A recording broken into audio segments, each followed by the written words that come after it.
দেখো red rock canyon লেখা চলে গেল ডান দিকে রেড রক ক্যানিয়ন ডান দিকে এখানে দাঁড়িয়ে একটু আসলে পরিষ্কার পরিচ্ছন্ন করে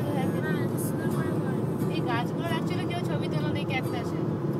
এত ক্যাকটাস কিন্তু দেখতে হবে না গাছগুলোর ভিডিও করো এই ক্যাকটাস তুমি কিন্তু দেখতে হবে না চাইলেও কোথাও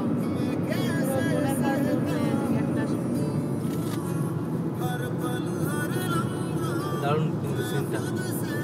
একটাই প্রবলেম সামনে শুনেছো ওই জন্য মানে এইখানে তো এতে তো আমারটা এটাতে অতটা ভালো আসছে না। এই তো